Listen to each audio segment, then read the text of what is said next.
वालेकुम नाजरीन, कैसे हैं आप सब। उम्मीद करता हूँ खैरियत से होंगे। मैं सल्फ शेख नोमान आपकी खिदमत में हाजिर हैं एक नए प्रोग्राम के साथ, in the hour of fire. इस प्रोग्राम में हम आपके साथ अलग अलग लोगों के साथ मुलाकात करवाएंगे, शख्सियत के साथ मुलाकात करवाएंगे आपकी।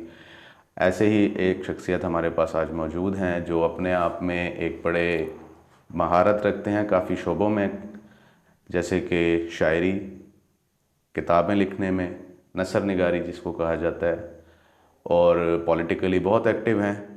आज हमारे साथ मौजूद हैं अहमद हसन फ़िरोज़ साहब। अस्सलाम वालेकुम सर। वालेकुम सलाम। कैसे हैं आप? खैरियत से हैं? बिल्कुल ठीक। सर आपका बहुत शुक्रिया कि आपने हमारे प्रोग्राम के लिए अपना कीमती वक्त निकाला।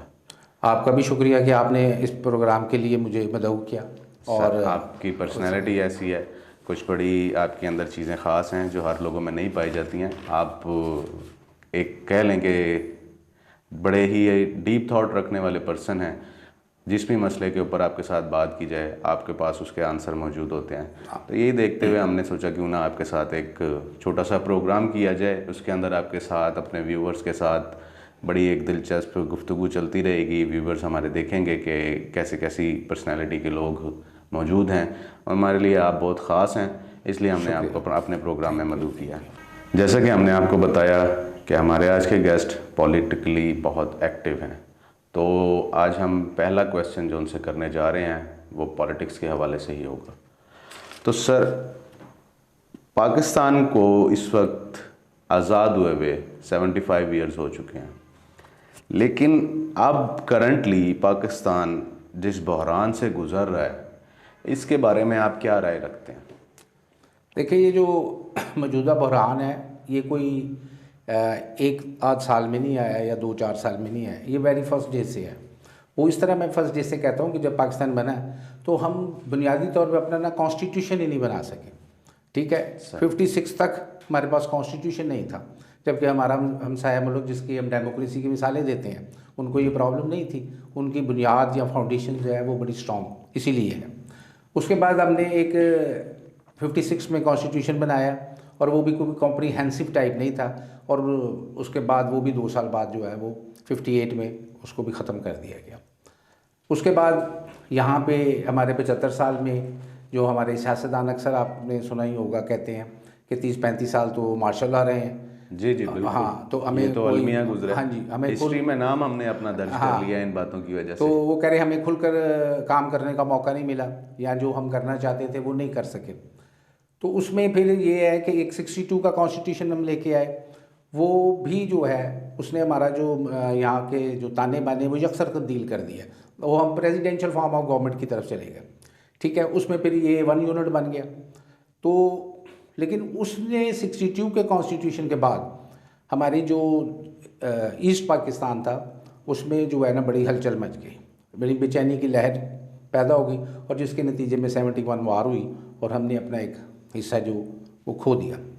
उसके बाद जब यहाँ पे जो गवर्नमेंट बनी, भुट्टो साहब के उनको बुलाया गया यूएनओ से, उन्हें एज ए प्रेसिडेंट और मार्शल एडमिनिस्ट्रेटर ये हल्फ उठाया। लेकिन उन्होंने कहा कि हम 2 साल में आइन बना लेंगे, अगर ना बनाया तो जो आइन चल रहा है वही चलेगा। तो बड़ी मेहनत के बाद 1973 में हम कॉन्स्टिट्यूशन बनाने में कामयाब हो गए।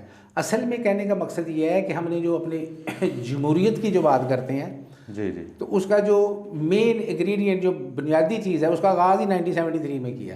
तो आप देखें ना कितने साल तो पीछे चले गए।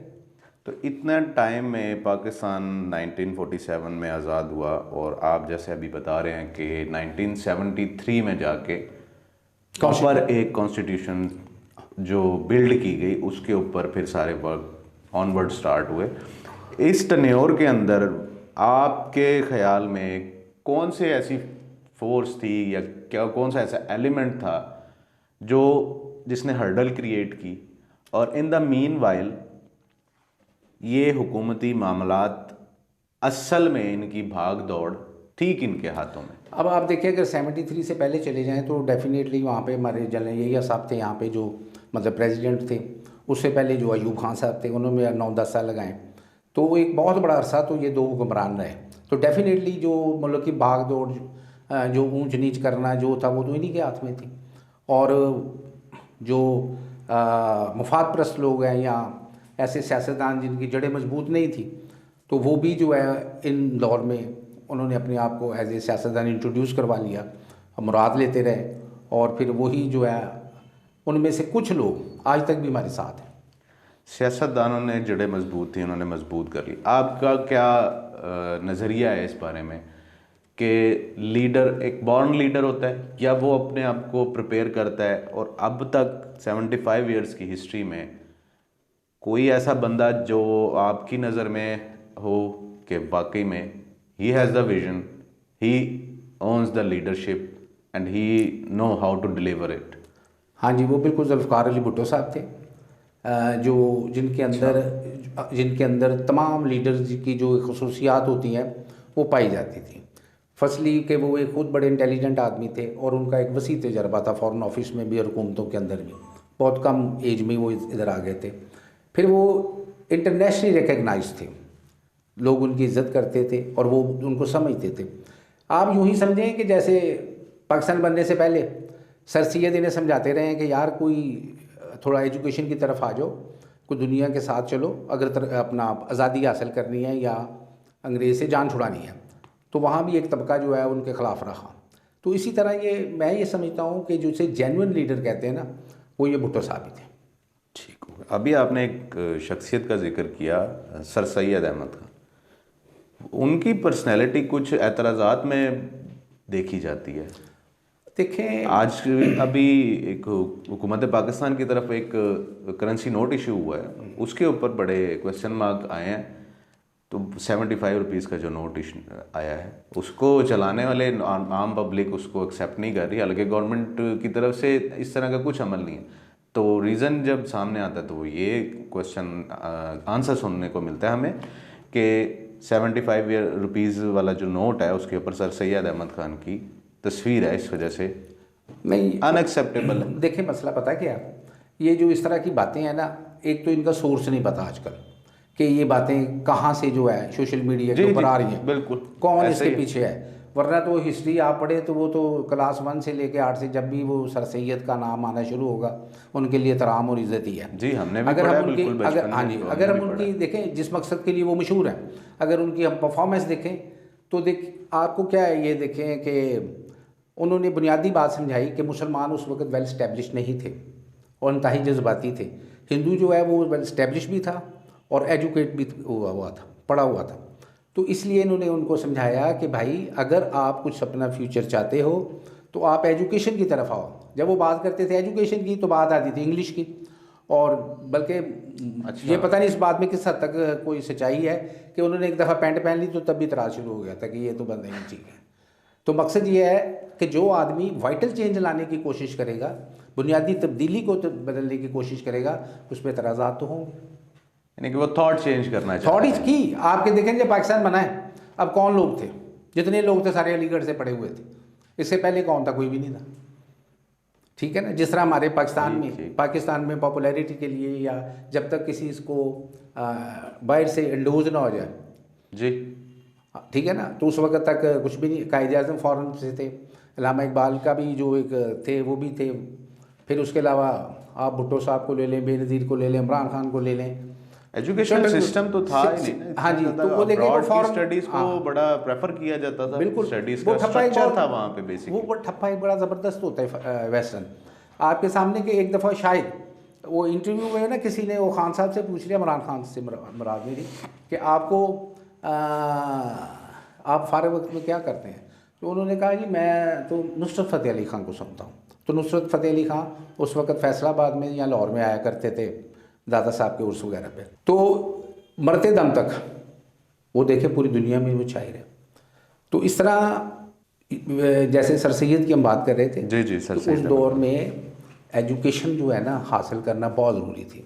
एजुकेशन से उस दौर में ये मुराद नहीं है जो मदरसों में तालीम हासिल हो रही थी, उनसे मुराद यही थी कि जो हिंदू सीख रहा है और जो वेस्टर्न एजुकेशन है उसको अख्तियार किया जाए, डिमांड ऑफ द ईरा के अकॉर्डिंग टू। हाँ, और जो मतलब उन्होंने नब्ज़ पकड़ ली ना कि हम आज़ादी कैसे लेंगे, ठीक है। और हमारे अंदर जो ये दूसरे मज़ाहिब हैं, इनकी जो कुछ चीज़ें जो हमारे अंदर सराइत कर गई हैं, उनको हम रोकें कैसे।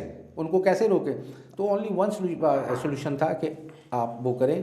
अभी एजुकेशन सिस्टम के बारे में हमारी बात चल रही है, आपका क्या ख्याल है आज का करंट ईरा का जो एजुकेशनल सिस्टम जो पाकिस्तान के अंदर स्पेसिफिकली इम्प्लीमेंट है, मैं ओवरऑल दी वर्ल्ड की बात नहीं कर रहा, पाकिस्तान के अंदर जो इम्प्लीमेंट है इस वक्त, उसके बारे में आपका क्या ख्याल है कि ये हम इंटरनेशनली मीट करते हैं? क्योंकि अक्सर ये बात सुनने को मिलती है कि हमारा जो स्ट्रक्चर है एजुकेशन का, according to the foreign countries, western countries, हमारा स्ट्रक्चर काफ़ी डिफरेंट है। वो लोग जो मेरी ऑब्जर्वेशन है, पर्सनल मेरी ऑब्जर्वेशन है, उसके अंदर मैंने ये चीज़ नोट की है, वो पर्सनलाइज बच्चे के ऊपर, इक्वल एक बच्चे के ऊपर, उसके ऊपर काफ़ी वर्क करते हैं, उसकी पर्सनल एबिलिटीज़ को इन्हेंस करने के लिए। अगर उसके अंदर कोई टैलेंट है उसको इन्हेंस करने के लिए उसके ऊपर काम करते हैं। पेरेंट्स भी उसी एजुकेशन सिस्टम से निकले होते हैं, चूँकि वो भी फिर उसको आगे लेके चलते हैं, वैसे ही वो अपने बच्चों को टीचिंग देते हैं। अगर हम पाकिस्तान को देखते हैं तो एक मौरूसी, एक रवायती सिलसिला जो चलता आ रहा है एजुकेशन का, उसको फॉलो कर रहे हैं। इसके बारे में कोई बात है। मसला ये है कि हमें ग्राउंड रियलिटी के ऊपर जाना होगा, फिर हमें ये डिफ़ाइन करना होगा इंटरनेशनल जब हम एजुकेशन कहते हैं तो उससे क्या मुराद है, क्या प्रोफेशनल एजुकेशन मुराद है या बेसिक एजुकेशन मुराद है। ठीक है, चूँकि आपने देखा है कोई भी शोबा हो, हायर एजुकेशन के लिए लोग ज़्यादातर बाहर ही जाते हैं, प्रेफर करते हैं, यहाँ इतना स्कोप ही नहीं। हमारा मसला जो है वो बुनियादी तालीम का है, जो अंडर आप कह लें मैट्रिक तक जो है या इंटर तक जो है, हमारा वो मसला है। अब प्रॉब्लम ये है कि ये सिस्टम कोलैप्स कर चुका है। ठीक है, ये कोलैप्स कर गया। अच्छा। उसकी वजह यह है कि ना तो सिलेबस में जिद्दत है, और जिद्दत के नाम पर ऐसी भूडी कोशिशें होती है ना कि वो मज़ीद चीज़ जो है पहले से डिफ़िकल्ट हो जाती है और बच्चों की रेंज से बाहर चली जाती है। ठीक है, उसके बाद जब ये जो एक अपर क्लास के स्कूल हैं वहाँ पे नो डाउट कि स्टैंडर्ड का कहीं कोरिया का मैथ पढ़ाया जा रहा है, कहीं बाहर का सिलेबस डी वगैरह ये वो, तो लेकिन वो भी देखें वो बच्चे पढ़ रहे हैं जो क्लास 1 से यही करते आ रहे हैं। आप ये नहीं कर सकते कि 5 वाले बच्चे को बड़े स्टैंडर्ड में ले जाकर एडजस्ट कर देंगे, क्योंकि मेरे निज़ाम की खराबी है। और ये सारी बातें जो हैं ये जो हम कर रहे हैं ये आपकी चंद सिटीज़ तक है। अब रूरल एरिया में कौन बायो पढ़ा रहा है, कौन फिजिक्स पढ़ा रहा है, कौन FSC का मैथ पढ़ा रहा है? बिल्कुल ऐसा है ना। तो फिर आपने बच्चे के ऊपर बोझ देखे ना। ठीक है, अब आप FSC का एक आप कर रहे हैं, नॉन मेडिकल के अंदर है, आपने इंजीनियरिंग यानी आपने रखी हुई है, तो केमिस्ट्री के सवाए 1-2 चैप्टर्स के या बेसिक के अलावा वो इररेलीवेंट है आपके साथ। ठीक है ना, आप उसको साथ लिए आ रहे हैं। और इसी तरह बायो वाले को फिजिक्स के 1-2 चैप्टर हैं जिनकी मेडिकल में ज़रूरत पड़ती है, उसको शॉर्ट करें, उसी के साथ अटैच करें, 200 का बोझ कम करें बच्चे के ऊपर, ताकि जो ऑलरेडी पढ़ रहा है उसकी परफॉर्मेंस अच्छी हो, उससे ज़्यादा गेन वो कर सके, बजाय के 7-7 8-8 जो सब्जेक्ट रखें। फिर उसके बाद आपकी ये देखें जूनियर क्लासेस के अंदर जी इस्लामियात, उर्दू और हिस्ट्री, तारीख़ पाकिस्तान, क्या ये एक बुक में मर्ज नहीं हो सकती तीनों सब्जेक्ट? उर्दू में भी तो इस्लामी कहानियाँ देते हैं ना, जो उर्दू की बुक है उसमें भी तो इस्लामी कहानियाँ मिलती हैं सीरत नबी के वाले से, ये तो उसमें तारीख़ भी डाल देते हैं, कायदे-ए-आज़म उलमा इक़बाल भी डाला होता है। तो क्यों नहीं आप ये तीनों सब्जेक्ट मर्ज कर देते, एक ही बना दें और बच्चों का बोझ कम करें? तो ये कुछ चीज़ें जो हैं वो बुनियादी तब्दीली जो है ना उसका तकाजा करती है। अब बुनियादी तब्दीली कौन लाएगा? ठीक है, शायद ही किसी दौर में हो कि कोई प्रॉपर मिनिस्टर हो एजुकेशन का, अदरवाइज़ तो गैर मुतल्लका ही लोग लगाए जाते हैं। हमारी तो एक सबसे बड़ा जो हमारे कंट्री का है बुरान है वो कि किसी को अगर रेलवे का वज़ीर लगाया तो उससे कोई ताल्लुक़ रहा ही नहीं ज़िंदगी भर, और वो बड़े एडमिनिस्ट्रेटिव फैसले कर रहे होते हैं। ये बहुत बड़ा बुरान है। आप ये इसी तरह एजुकेशन में भी है, तल्ख़ हकीकत है। हाँ जी बिल्कुल, ये एजुकेशन में भी यही है। ठीक है, अब उसको सरकारी स्कूलों में क्या हो रहा है, सफ़ेदियाँ हो रही हैं, रजिस्टर बन रहे हैं, कागज़ उनके ऊपर वो रैप किया जा रहा है, उनको टीमें आ रही हैं, छापे मार रहे हैं, और इस सारे जद्दोजहद का पढ़ाई से कोई ताल्लुक़ नहीं।